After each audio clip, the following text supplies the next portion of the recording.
Welcome to Keeping It Real Estate, Episode 2. And today, what are we going to be talking about, Rebecca? Today we're discussing buyer's basics, the steps to buying a property. We're going to go over those steps and give a little bit of feedback on what they entail and how a good realtor or real estate agent can help you with those. Oh, okay. Yeah, I saw an article that 72% of agents had no sales. So we think it's really important that buyers use real estate agents so that they can benefit from the skills and the knowledge base that we have, our ability to know the market that we work in, and also just how to work through making an offer, negotiating and a counter offer, and getting them to the title company table, getting those keys. We also don't think that all agents are created equal. Oh, yeah.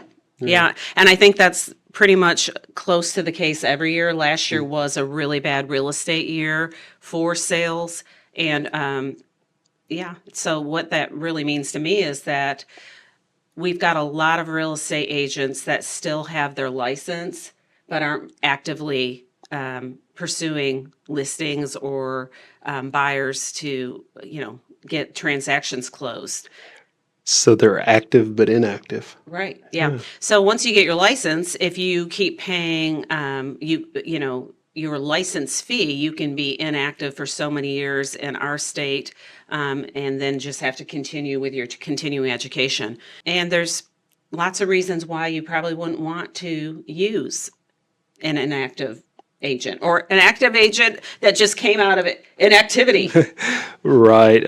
Yeah, they may not be the most best in practice there. So, whereas we're doing it a lot more frequently, going over the contracts and stuff. So, Yeah, full-time agents are, that's their career. It's what they do. They are currently working with clients, helping them find properties, getting new listings. yeah, it gets tough at times. So, Yeah, the National Association of Realtors had a stat, 2% of agents close 10 or more sales a year. So I'll believe it. that's crazy. 2% of agents close 10 or more sales. So that is not a big stat. And to really live off of these commissions for 10 sales, Right. hard. So that's, in hard times, people a lot of times had to branch out and do other jobs. Right. But that's not really what we're here to talk about today. We wanted to give buyers that are considering getting in the buyer's pool or are ready to buy a house or start looking some steps to a successful path through the buying process. And so we're going to share those with you today. Okay. So what's our first step? Of course, this is so self-serving, but what's our first step that we suggest? The first step I suggest is pick me to be your agent. Pick me, pick me, Yeah, pick me. yeah. So yeah, or if not Kevin, we think that if you're a first-time buyer, especially, you might want to actually find a good, credible, experienced agent even before you talk to the lender. What do most agents want you to do? Most of them, they're going to want you to have the pre-approval letter already, but that's not necessarily how I prefer it. Give me a call. We can set up a meeting, and I can point you in the right direction. And We have clients who literally say, "I don't know what to do first," and they're talking to us. right, and that's not uncommon. Like if I remember back when I was trying to buy my first home, I didn't have a clue what to do. So, Yeah. yeah. So if they come to us, we don't go, "Whoa, you need to go talk to a lender right now." We're going to listen to what they have to say, what they're worried about, what they want, and then we're going to give them advice from there. And there's no reason they can't sit down and talk with us and get a little education. Yeah, I always encourage people to set up a time and let's meet and, I can educate you on a few things. You can ask me any questions you may have. and get you on the right path to home ownership. Yeah. So if you end up meeting with the good real estate agent first, they will point you in the direction of a lender pretty quick because that's only going to help you in the buying process, and we'll go over that a little more. But we also want to touch on what kind of agent you should be looking for. And we really believe that you should be picky. Oh yeah, you want somebody that's going to know the area also that you're shopping for a home in. So Yeah, that's when you hear the market. right. So like there's the Arkansas market as a whole, but then I would say that there's submarkets. Like the Northwest market is going to be very different from the market that we're in. Yeah. So Yeah. So if you have done a little research at looking at houses, you also can research agents and their sales. You can look online and you can find out how many sales that they have had in the last year. Zillow and Realtor.com kind of keeps track of that. Our MLS, that's where we, multiple listing service, where we put our listings on, keeps track of our sales as well. And it's something that we should be able to show you, just print off. We can print it off and say, this is what we've done in the last 12 months. This is what we've done in 6 months. And it's not a bad idea to interview your agent and make sure that it's a good fit for you and that they are a go-getter. So we said step one was find an experienced real estate agent, and experience looks like someone who's actively selling properties now, understands your needs because they've listened to you. And then after hearing what you have to say and what you're looking for or what your concerns are, well, and because of the big lawsuit last year, right. there's definitely some steps we have to do before we show that house. It used to be that you could find an agent that would just go, yep, let me see if I can schedule it. I'll meet you there. You haven't met with them in the office. Right. You have not had any agreement signed, and they're still showing houses.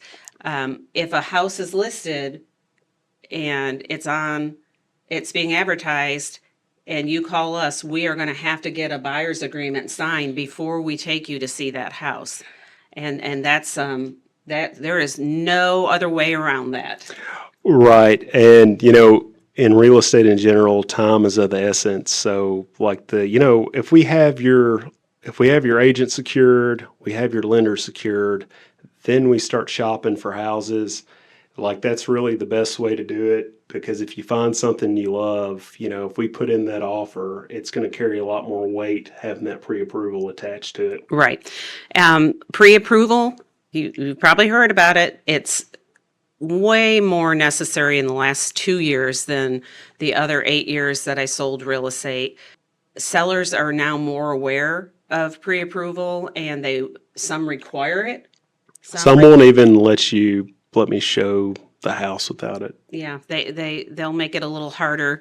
I mean, as long as your credit's good and your income debt ratio's good, you can get pre-approval anywhere from we've had it in 2 days on some clients, and normally it doesn't take longer than 10 days.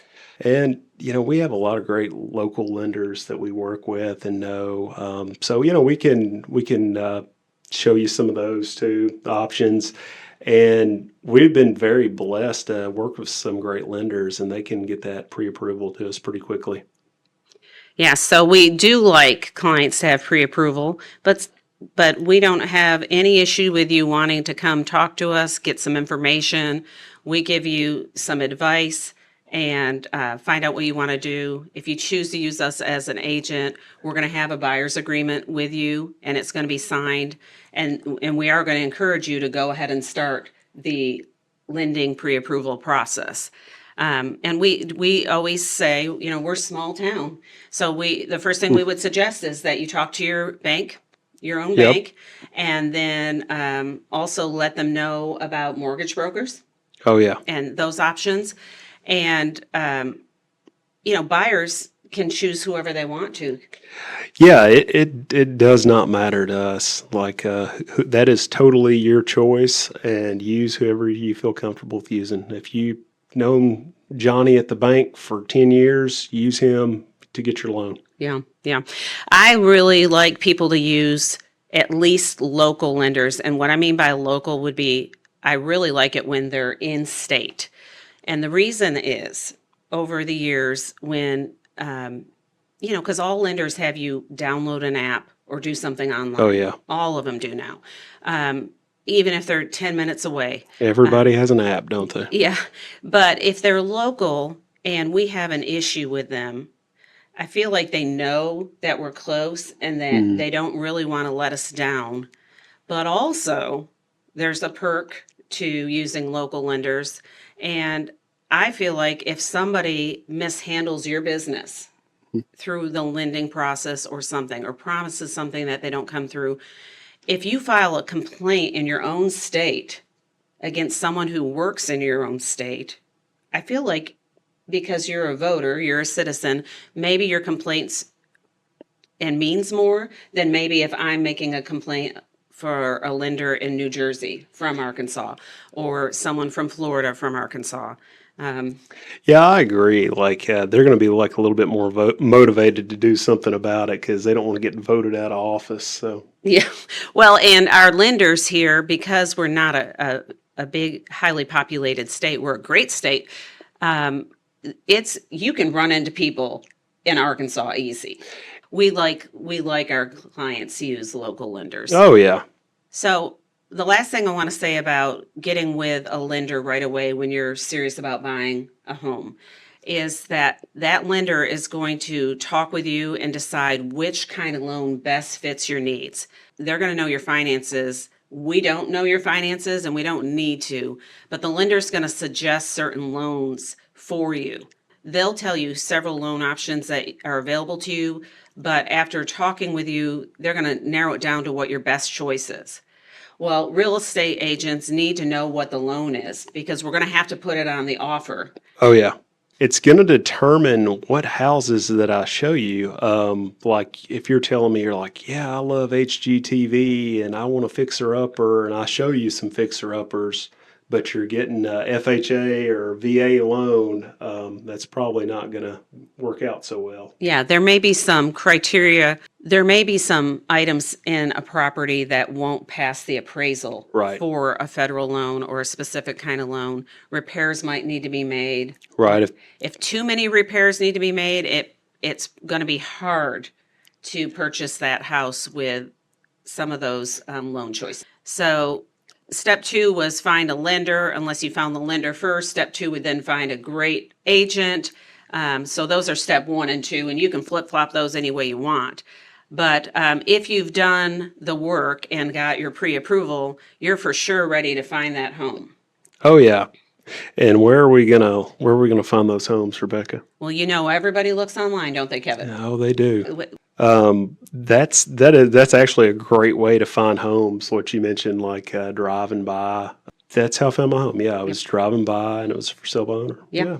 So, and for me, I'm an internet person, and I'm always looking at what's come available. Of course, because of my job, but definitely before that, I always wanted to see what homes were available in town and in my neighborhood. So, and while you're looking for that home, real important that you jot down some notes yourself for the pros and cons of those homes. Because you may think this isn't it, but after 4 months of looking, that house may have been the best option you saw. It's probably gone. But if it isn't, you may want to reconsider.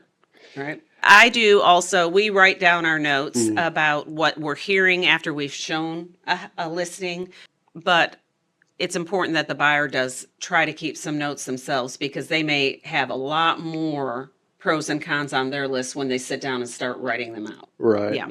And that will help them remember, especially after they've looked at 4 or 5 houses, keeping it old school, writing it down on paper. That's Oh, yeah. good. Okay, so we're looking and we know what we've found it, right? Now We found it. Yeah. So step 4 would be make a good offer.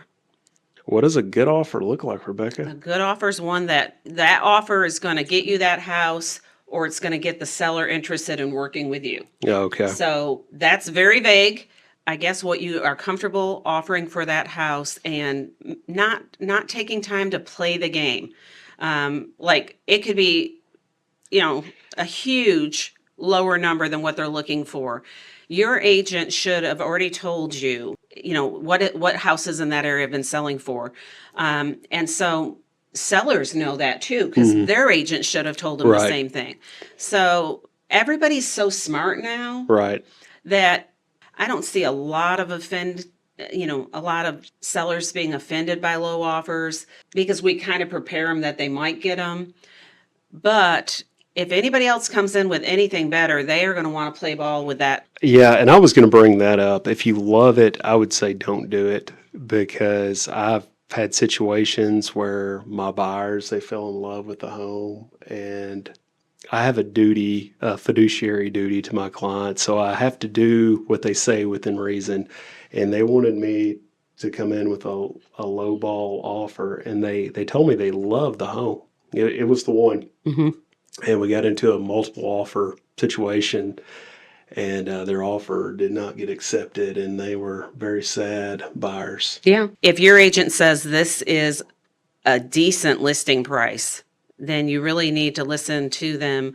So a good offer is not cutting the price in half or 25% off the listing price, unless it's something that's been sitting there a long time. You better be ready to act fast. Oh yeah, yeah. And if you love it, like is it really worth it? Like you're paying on something, for 30 years. I don't. Hopefully your agent's telling you, I think if you thought about this in a couple of months, you wish you would have spent the extra money. A good offer is also written up with some strategy. We would Hmm. let the seller know that our client is pre-qualified. We would not be so picky on some of the ask about, maybe we're not asking for the home warranty. Maybe we're not asking for the survey to be paid for by the seller. The buyer can pay for it. Um, there's some things that we can sweeten the deal by not making the seller, you know, spend more money. Okay, we have the seller, right? What's our favorite kind of offer? Cash.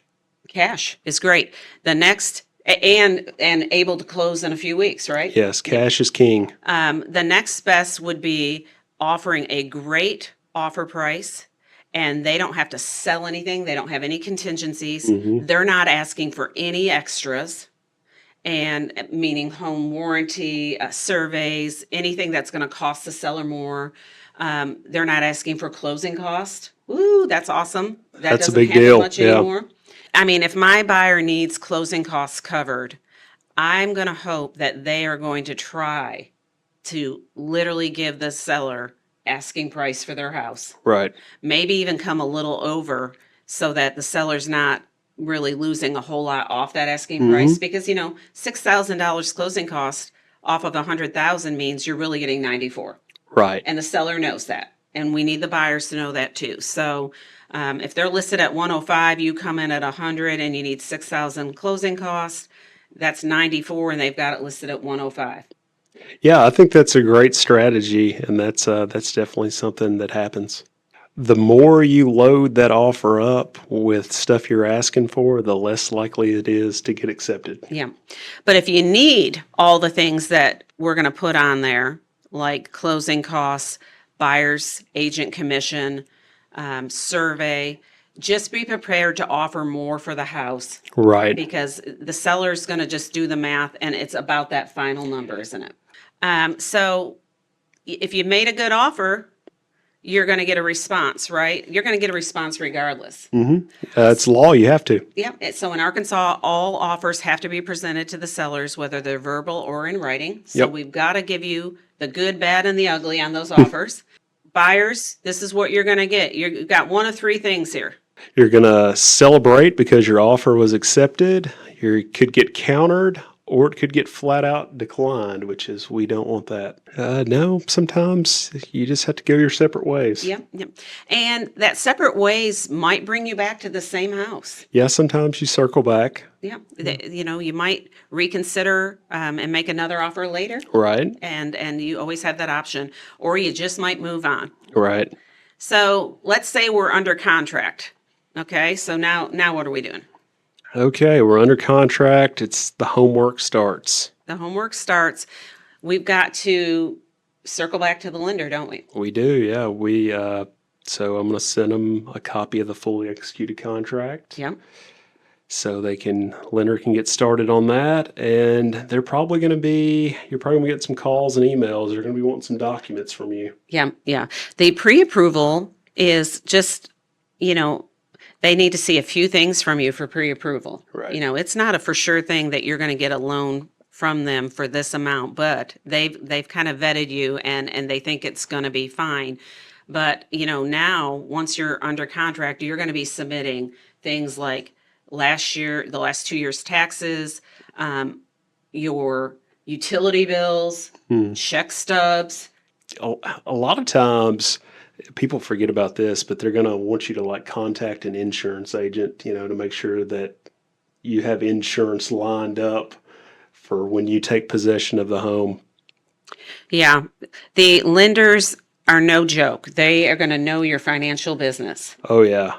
If you've been divorced recently, they're going to know information about that. Child support payments. You got to give them official documentation. Right, yeah. So you're working on getting the lenders things that they need, and hopefully your agent encouraged you to check the box that you want a home inspection. If you're under contract in Arkansas, that means you have 10 business days to get your home inspection done, and then circle back to the sellers in case you have some repair requests. Yep.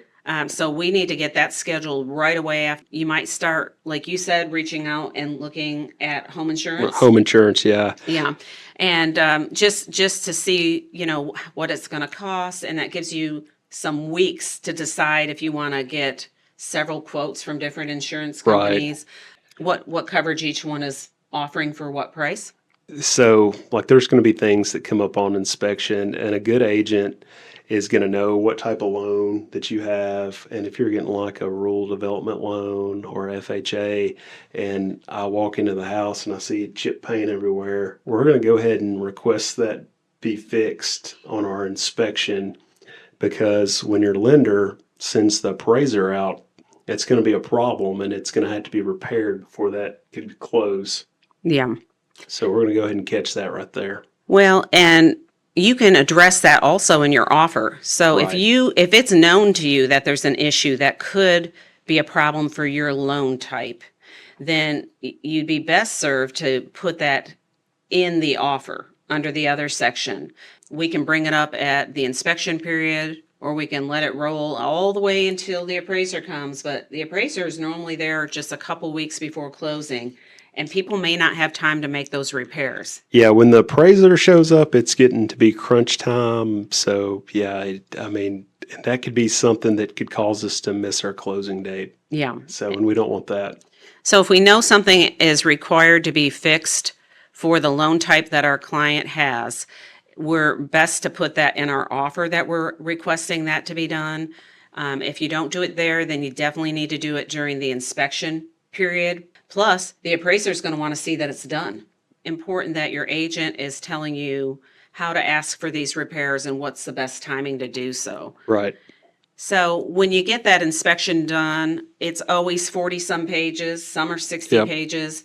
And it's because they're looking at all the same things at every house, unless a house doesn't have. But they still have the same form that they go through with Right. every house. And it's still 40 pages long at least. And they're going to tell you whatever they have found. Yeah, and that I'm glad you mentioned that. It's so important for a good agent to prep their buyer, on what the inspection is, because if you don't, they will freak out when they get 40 something pages on the home inspection. Have our buyers, consider the home inspection. We answer any questions they have. Sometimes we have to call the home inspector. Sometimes the home inspector will tell you that they recommend a licensed HVAC tech to come out and evaluate the system, or a licensed plumber to come look at something. That should all be rounded into that inspection period to get the answers that the buyer needs to make a good decision. Yeah, I always tell my clients we can ask for anything, and we may land somewhere in between. Yeah.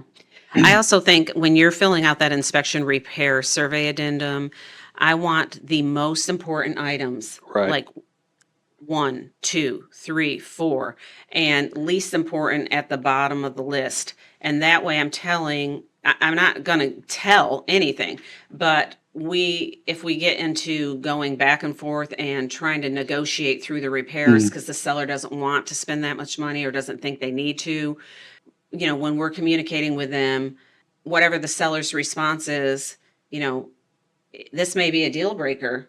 Those things at the top of the list, I like to be able to say 1 through 4 are like have tos for them. You know that Right. this is an FHA loan; they're going to be required anyways. Hmm. If you say no and we roll forward, the appraiser's probably going to make it happen. Oh, yeah. And so their agent should be explaining them, to the seller as well, and hopefully you can um, make both sides happy. If they're not happy, what do? We move on. We move on and Mhm. we have to fill out termination paperwork, right? Yeah, by this time, they've thought they've had a buyer for their house probably 3 weeks Yeah. now, and it's really disappointing to start Hmm. over again. It So, really is. um, we now are waiting for what? Your lender is going to order the appraisal, which the buyer is going to have to pay for. Yeah, so home inspection is an out-of-pocket cost to Expense. the Yeah. buyer, yep, expense, and also the appraisal. The lender's going to order that and hire the appraiser. You don't get to pick and choose that.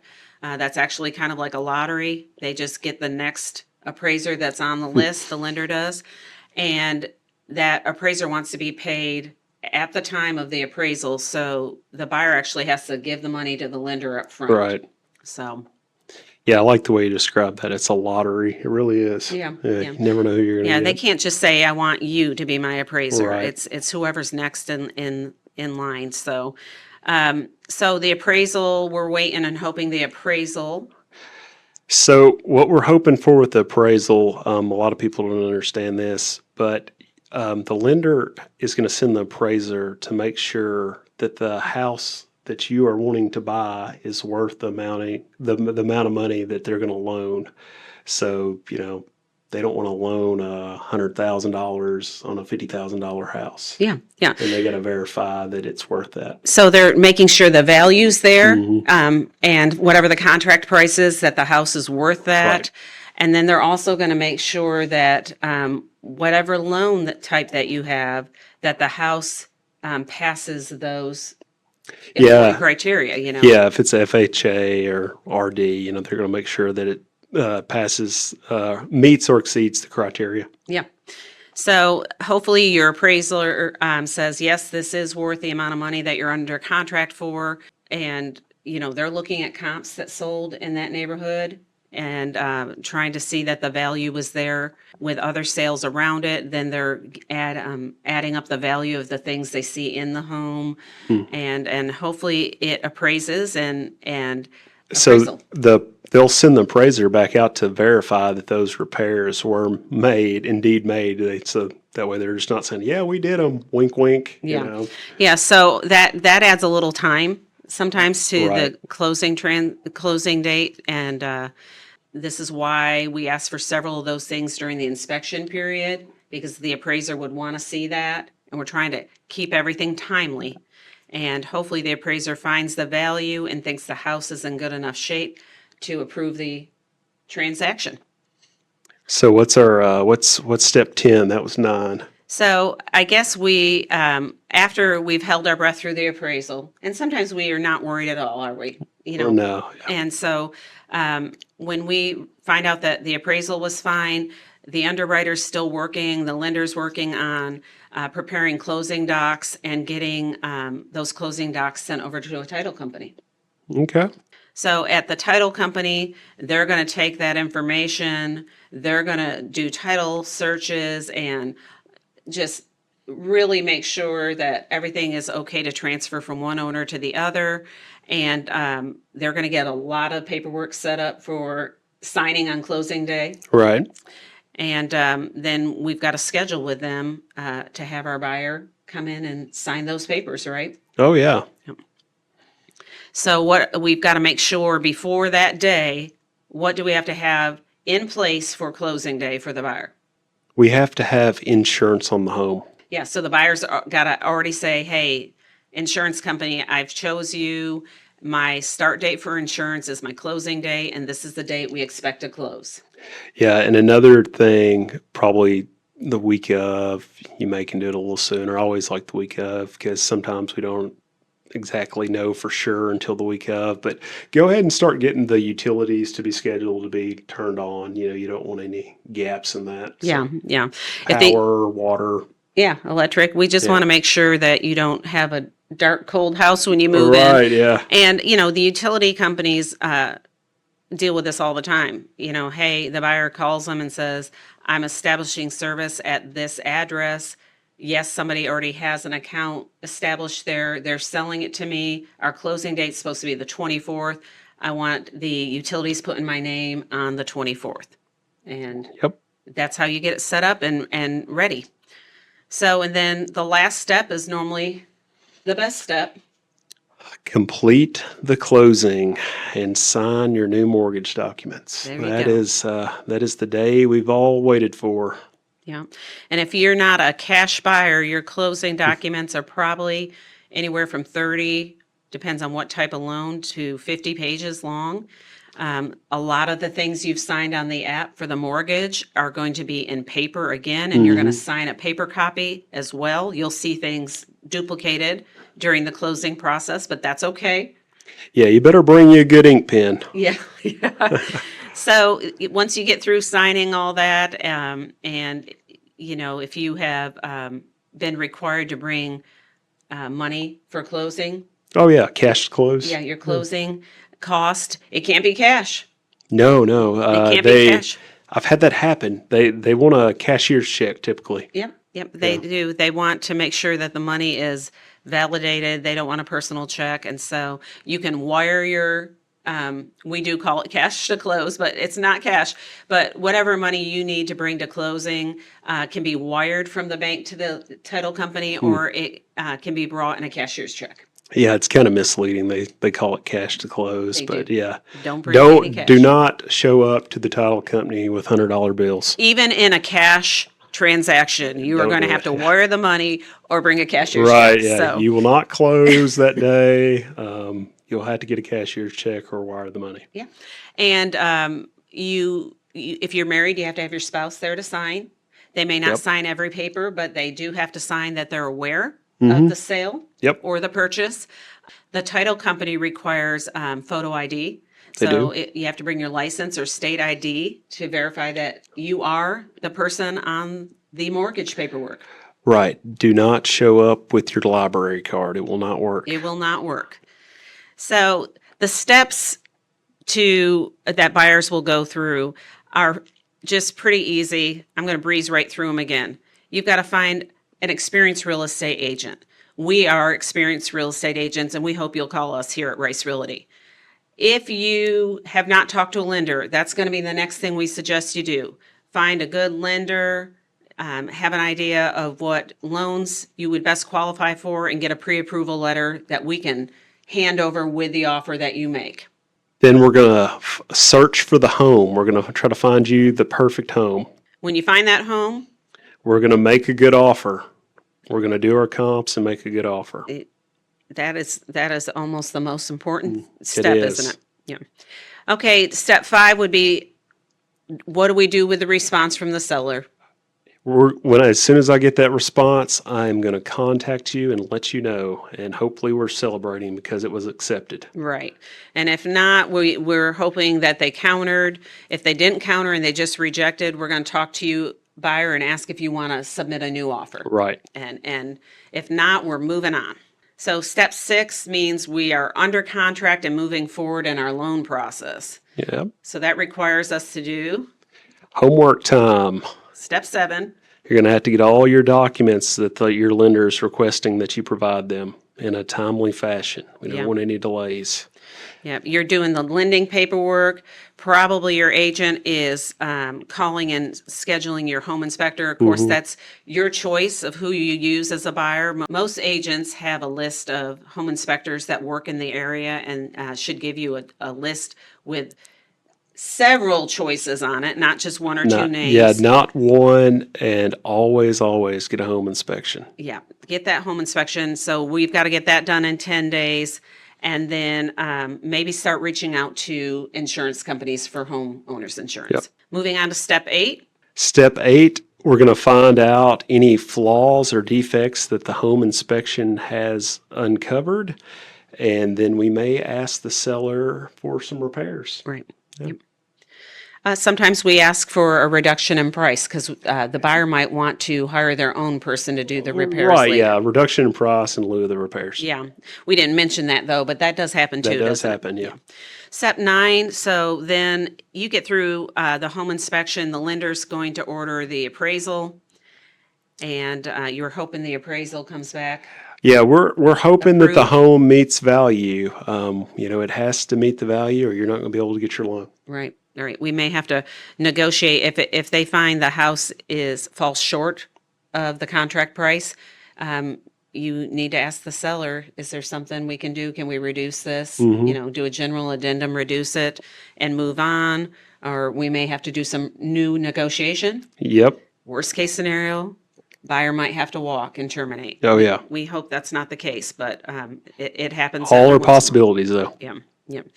So we have passed our appraisal, and the underwriter and the lender finish up their final docs and send those closing docs over to the title company for the title company to begin doing their work.